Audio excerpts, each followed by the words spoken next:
So now it's time to hear from you. We know when it comes to buying, renting, refinancing, so many of you have a lot of real estate questions. So we're giving our Metro Residential viewers the mic. We hit the streets in order to get your questions. And then we'll give you all the answers. Here's the 411.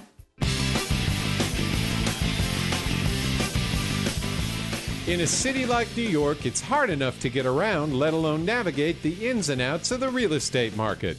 Luigi Rosabianca is one of New York City's top real estate attorneys. Really? Few attorneys know real estate like Luigi. So when it comes to answering your real estate questions, he's our expert. Luigi, how are you? Good to see you. Great, Jeff. How are you? I'm doing well. We ready for the question this week? Absolutely. Here we go. Hi, this is Lydia. I'm from Long Island, and everyone talks about helping first-time home buyers, but what do you do to help second and third-time home buyers? Congress just last week passed the extension on the first-time home buyer tax credit, and in extending it, they extended it also to second-time home buyers. So not only did they extend the time frame from which they can file and increase the income limit, they also extended it to second-time home buyers. And I think this will have a wonderful, wonderful trickle-down effect to second-timers. So typically the answer is no, there's no help out there. But literally, hot off the press, we've just had a change to the first-time home buyer program that allows somebody who's owned a property in the last 5 years to be able to buy a property again and receive a benefit. Absolutely. The ink is still wet on the bill. It was just approved last week, and I really think that it will incentivize second-timers moving forward. So if our viewers are out there listening, grab it while it's hot, because we don't know how long these programs are going to be around. Call your broker. Thanks, Luigi, very much. Thank you, Jeff. Hi, Luigi. Hi, Jeff. Good to see you. You ready for the question this week? Sure am. Okay, here we go. Hi, my name is Paul from Manhattan, and my question is, how do you save on the New York State real estate mansion tax in sales of properties that are over $1 million? How do you keep more of the money in your pocket? That's my question. Interesting question, Luigi. So I've heard this asked many times. We've got this quote-unquote mansion tax at $1 million or more, and we all know that's not a mansion in New York City. But is there any way around it? Jeff, it's the cost of doing business. It's an antiquated law. It was enacted in the late 1970s, and back then, with $1 million, you bought a mansion.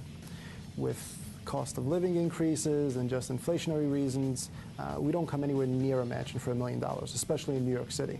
However, the law is in the books, and we have to respect the law and pay the taxes. All right, I've heard of some people trying to be clever, bringing the price down to $999, $997. Does that work, or can you get stung with it even if you try and avoid it? You can get stung. If you have listings showing the properties well above $1 million, last thing you want to do is suffer an audit and then have to worry about the tax man, whether it be state or federal. An ounce of prevention is worth a pound of cure. So you got to bake it into what you're willing to pay and budget accordingly. It's the cost of doing business. Got it. Thank you, Luigi. Thank you, Jeff. Hi, Luigi. Hi, Cathy. You ready for the question this week? I'm ready. Okay. Hi, my name is Michael McLawrence, and I'm from Harlem. My question is, if I buy a foreclosed home, can the original owner reclaim the home? That's an interesting question. You buy a foreclosure, can the original owner come back? Absolutely not. Could you imagine the fallout if that would occur? Once the foreclosures commenced and the seller, the current owner's time to redeem lapses, the purchaser would have no problems with anyone else reclaiming the property once he's an owner. During the foreclosure process, though, can the home seller say, hey, I've come up with enough money and I now want my home back? Obviously, yes, that's called the ability to redeem or reinstate that loan. So that's always intact until the foreclosure process is finished. But once that process is finished, somebody else buys it, it's too late for the original seller. Title has transferred, it now no longer belongs to that person. The eventual owner is protected.